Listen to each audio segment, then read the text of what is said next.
السلام علیکم عزیز طلباء، میں ہوں آپ لوگوں کی اردو کی معلمہ سلمہ نورین اور میرا تعلق ہے PMS بوائز 5 سے، اور آج کا لیکچر نمبر 1 لے کر آپ لوگوں کے سامنے میں حاضر ہوں جماعت ششم کے لیے۔ تو امید ہے کہ تمام طلباء کے پاس اردو کی کتابیں ہوں گی۔ آج میں آپ لوگوں کو کرواؤں گی ام المومنین حضرت خدیجہ رضی اللہ تعالیٰ عنہ، 2 صفحوں کی وضاحت کرواؤں گی آج آپ لوگوں کو، صفحہ نمبر 5 اور 6 کی۔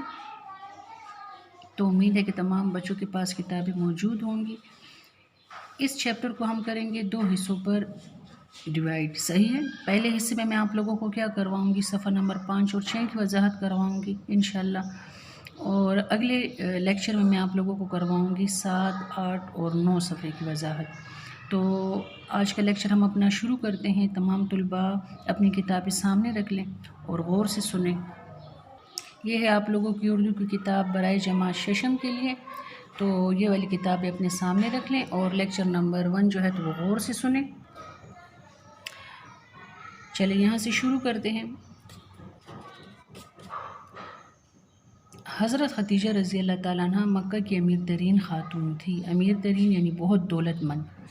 آپ رضی اللہ تعالیٰ عنہ قریش کے معزز خاندان سے تعلق رکھتی تھی۔ معزز کسے کہتے ہیں؟ عزت دار۔ تو ان کا تعلق کس سے تھا؟ ایک عزت دار خاندان سے تھا۔ آپ کے والد خویلد مکہ مکرمہ کے مشہور اور بہت دولت مند تاجر تھے۔ دولت مند مطلب امیر تاجر تھے، صحیح ہے۔ ان کے والد کا نام کیا تھا؟ خویلد، اور وہ مکہ مکرمہ کے کیا تھے؟ بہت دولت مند اور مشہور تاجر تھے۔ حضرت خدیجہ رضی اللہ تعالیٰ عنہ شرافت اور پاکیزگی کی وجہ سے طاہرہ اور سیدہ کے لقب سے مشہور تھی۔ لقب کسے کہتے ہیں؟ وہ نام جو کسی خاص خوبی کی وجہ سے لوگوں میں مشہور ہو جائے۔ تو حضرت خدیجہ رضی اللہ تعالیٰ عنہ کیا تھی؟ بہت شریف اور بہت پاکیزہ زندگی انہوں نے گزاری تھی، تو اس وجہ سے وہاں کے لوگوں نے انہیں طاہرہ اور سیدہ کے لقب سے مشہور کیا، یعنی پاک صاف۔ آپ بڑی بہادر اور عقل مند تھی۔ اس زمانے میں قریش کا سب سے معزز پیشہ تجارت تھا۔ اس زمانے میں یعنی حضرت خدیجہ کے دور کی بات ہو رہی ہے کہ اس زمانے میں تجارت جو تھا تو وہ بہت معزز پیشہ سمجھا جاتا تھا۔ حضرت خدیجہ رضی اللہ تعالیٰ بھی یہی پیشہ اختیار کیا۔ آپ نے یمن اور شام کے علاقوں میں تجارتی کاروبار شروع کیا۔ آپ رضی اللہ تعالیٰ عنہ کاروبار کی نگرانی خود کرتی تھی۔ نگرانی کسے کہتے ہیں؟ دیکھ بھال، یعنی اس کا خیال رکھنا۔ تو حضرت خدیجہ رضی اللہ تعالیٰ عنہ اپنے کاروبار کی نگرانی خود کرتی تھی، صحیح ہے۔ تو یہ ہے آپ لوگوں کا پہلا پیراگراف۔ اب ہے آپ لوگوں کا پیراگراف نمبر 2۔ قریش کی تجارت میں حضرت خدیجہ رضی اللہ تعالیٰ عنہ کو بڑی اہمیت حاصل تھی۔ قریش اس زمانے کا ایک مشہور قبیلہ تھا، اور جو ہے تو حضرت خدیجہ کو بڑی اہمیت حاصل تھی۔ آپ رضی اللہ تعالیٰ عنہ اپنے کارندوں کے ذریعے سے تجارتی مال باہر بھیجتی تھی۔ کارندوں یعنی کام کرنے والے۔ تجارتی قافلے میں جتنا مال دوسرے تمام تاجروں کا ہوتا تھا، اتنا ہی مال اکیلی حضرت خدیجہ رضی اللہ تعالیٰ عنہ کا ہوتا تھا۔ یعنی وہ اتنی امیر تھی کہ اس کے پاس اتنا مال ہوتا کہ جتنا مال حضرت خدیجہ رضی اللہ تعالیٰ عنہ کا ہوتا تو باقی تمام قبیلوں کو ملا کر ان کا اتنا ہی ہوتا۔ اپنے وسیع کاروبار کو ترقی دینے کے لیے انہیں ایک دیانتدار انسان کی ضرورت تھی۔ وسیع یعنی بڑے کاروبار کے لیے انہیں ایک دیانتدار انسان کی ضرورت تھی۔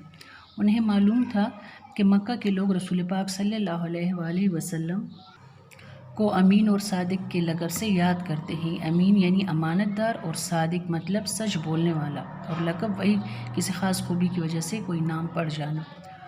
انہوں نے آپ رضی اللہ تعالیٰ آپ وسلم کو اپنا تجارتی مال ملک شام لے جانے کی دعوت دی۔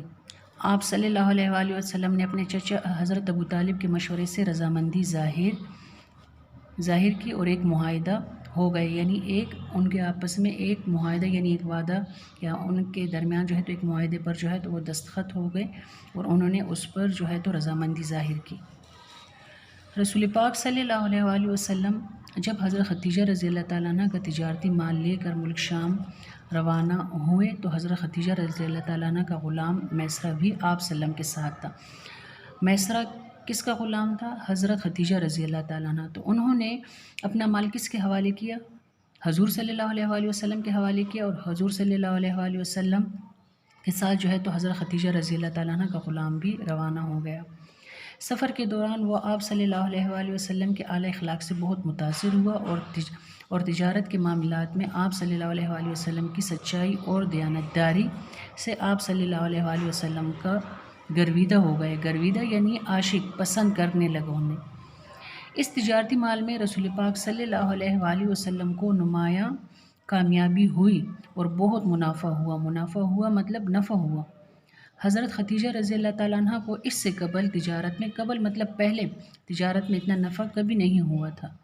کس وجہ سے انہیں نفع ہوا؟ اس وجہ سے کہ حضور صلی اللہ علیہ وآلہ وسلم بہت دیانتدار تھے اور انہوں نے امانت میں خیانت نہیں کی۔ میسرہ نے آپ صلی اللہ علیہ وآلہ وسلم کے حسن سلوک اور کاروباری صداقت کی بہت تعریف کی اور کہا کہ اخلاق و کردار کے لحاظ سے اس زمانے کا کوئی نوجوان آپ صلی اللہ علیہ وآلہ وسلم کی برابری نہیں کر سکتا ہے۔ میسرہ جو کہ حضرت خدیجہ رضی اللہ تعالیٰ عنہ کے غلام تھے، انہوں نے جب یہ تمام معاملات دیکھے کہ حضور صلی اللہ علیہ وآلہ وسلم سچ بولتے ہیں، امانت میں خیانت نہیں کرتے ہیں، اور اس بار ان کو اتنا زیادہ منافع ہوا تو وہ بہت زیادہ ان سے متاثر ہوئے اور انہوں نے حضرت خدیجہ رضی اللہ تعالیٰ عنہ کے سامنے حضور صلی اللہ علیہ وآلہ وسلم کی بہت زیادہ تعریفیں کی۔ حضرت خدیجہ رضی اللہ تعالیٰ عنہ میسرہ سے رسول پاک صلی اللہ علیہ وآلہ وسلم کی باتیں سن کر بہت متاثر ہوئی اور آپ صلی اللہ علیہ وآلہ وسلم سے نکاح کی درخواست کی۔ اب جب انہوں نے حضور صلی اللہ علیہ وآلہ وسلم کی اتنی تعریفیں سنی تو انہوں نے کیا کیا؟ انہوں نے درخواست کی کہ میں حضور صلی اللہ علیہ وآلہ وسلم سے نکاح کرنا چاہتی ہوں۔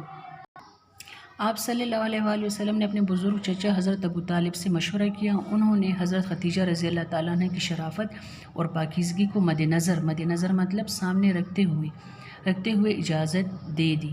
انہوں نے حضرت خدیجہ رضی اللہ تعالیٰ عنہ نے شادی یعنی نکاح کی درخواست کی اور حضور صلی اللہ علیہ وآلہ وسلم نے کیا کیا؟ انہوں نے اپنے چچا حضرت ابو طالب، کیونکہ وہ ان کے بڑے تھے اور ان کی نگرانی کرتے تھے، تو ان سے مشورہ کیا تو حضرت ابو طالب نے انہیں اجازت دے دی کہ ہاں آپ حضرت خدیجہ رضی اللہ تعالیٰ عنہ سے نکاح کر سکتے ہیں۔ چنانچہ رسول پاک صلی اللہ علیہ وآلہ وسلم نے ان سے نکاح کر لیا۔ اس خوشی کے موقع پر حضرت خدیجہ رضی اللہ تعالیٰ عنہ نے اپنے تمام غلاموں کو آزاد کر دیا۔ صحیح غلام مطلب اس زمانے میں جس طرح نوکر ہوتے ہیں اسی طرح غلام ہوتے ہیں، لیکن غلام اس زمانے میں فرض کر کے اگر کوئی بندہ جو ہے تو وہ کسی سے کوئی قرض وغیرہ لے لیتا اور بعد میں وہ اس قابل نہ ہوتا کہ وہ اس قرض کو ادا کر سکتا ہے، تو وہ کیا کرتے؟ وہ اس بندے کو ہمیشہ کے لیے اپنا غلام بنا لیتے، یعنی ان سے اپنا ہر قسم کا کام وہ کروا لیتے۔ نکاح کے وقت حضرت محمد صلی اللہ علیہ وآلہ وسلم کی عمر 25 سال اور حضرت خدیجہ رضی اللہ تعالیٰ عنہ کی عمر 40 سال تھی، ٹھیک ہے؟ تو اس طرح حضرت خدیجہ رضی اللہ تعالیٰ عنہ حضور صلی اللہ علیہ وآلہ وسلم سے عمر میں بڑی تھی، لیکن حضور صلی اللہ علیہ وآلہ وسلم نے پھر بھی جو ہے تو ان سے ان کے نکاح کی درخواست جو ہے تو وہ قبول کی۔ ام المومنین حضرت خدیجہ الکبریٰ رضی اللہ تعالیٰ عنہ نے نبی کریم صلی اللہ علیہ وآلہ وسلم کے ساتھ زندگی کے 25 سال گزارے، یعنی 25۔ انہوں نے شوہر کی خدمت اور محبت کا حق جس طرح ادا کیا، تاریخ میں ایسی مثال کم ملتی ہے۔ حضرت خدیجہ رضی اللہ تعالیٰ عنہ نے اپنے شوہر کی بہت زیادہ خدمت کی اور جو ہے تو انہوں نے انہیں شکایت کا موقع کبھی نہیں دیا۔ اس طرح حضرت خدیجہ رضی اللہ تعالیٰ عنہ اور حضور صلی اللہ علیہ وآلہ وسلم کی زندگی جو ہے تو وہ لوگوں کے لیے ایک نمونہ بن گئی اور انہوں نے اپنی زندگی بہت ہنسی خوشی جو ہے تو وہ گزاری، صحیح ہے؟ تو کہتے ہیں کہ ایسی مثالیں جو ہے تو وہ بہت کم ملتی ہیں۔ تو آج کے اس چیپٹر میں نے آپ لوگوں کو 2 صفحوں کی وضاحت کروا دی، صفحہ نمبر 5 اور صفحہ نمبر 6 کی وضاحت آپ لوگوں کو کروا دی۔ ان 2-3 پیراگراف میں آپ لوگوں کو جو ہے تو ان باتوں کی سمجھ آ گئی کہ حضرت خدیجہ رضی اللہ تعالیٰ عنہ عرب کی ایک مشہور خاتون تھی۔ حضور صلی اللہ علیہ وآلہ وسلم جو ہے تو اپنے زمانے کے مطلب ایسے خاندان سے تعلق رکھتے تھے کہ ان کی بہت زیادہ عزت تھی، قریش خاندان سے۔ اس طرح حضرت خدیجہ رضی اللہ تعالیٰ عنہ نے اپنے غلام میسرہ کے ذریعے جو ہے تو وہ حضور صلی اللہ علیہ وآلہ وسلم سے درخواست کی کہ وہ میرا تجارتی مال لے کر جو ہے تو وہ دوسرے ممالک میں، دوسرے شہروں میں لے کر چلے جائیں۔ اس طرح حضور صلی اللہ علیہ وآلہ وسلم نے کیا کیا؟ ان کی درخواست قبول کی۔ حضرت خدیجہ کے غلام میسرہ حضور صلی اللہ علیہ وآلہ وسلم کی صداقت اور دیانتداری سے بہت متاثر ہوئے اور جب وہ واپس آئے تو انہوں نے حضرت خدیجہ رضی اللہ تعالیٰ عنہ کے سامنے حضور صلی اللہ علیہ وآلہ وسلم کی بہت تعریفیں کی۔ اس طرح حضرت خدیجہ رضی اللہ تعالیٰ عنہ نے نکاح کی درخواست کی اور حضرت محمد صلی اللہ علیہ وآلہ وسلم نے اپنے چچا سے مشورے کے بعد یہ درخواست قبول کر لی اور اس طرح ان دونوں کی شادی ہو گئی۔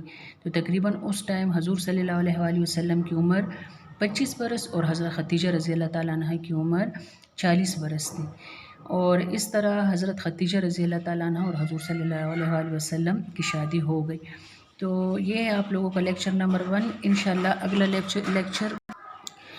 اگلا لیکچر اس میں آپ لوگوں کو میں کرواؤں گی اگلے 3-4 پیراگراف۔ انشاءاللہ آپ لوگوں کا چیپٹر جو ہے تو وہ اگلی ویڈیو میں جو ہے تو وہ ختم ہو جائے گا۔ تو نیکسٹ ویڈیو کے لیے آپ لوگوں سے میں اجازت چاہتی ہوں انشاءاللہ باقی ڈیٹیل جو ہے تو آپ لوگوں کو میں اگلی ویڈیو میں بتاؤں گی، اس لیے آپ لوگوں سے میں اجازت چاہتی ہوں۔ اللہ حافظ۔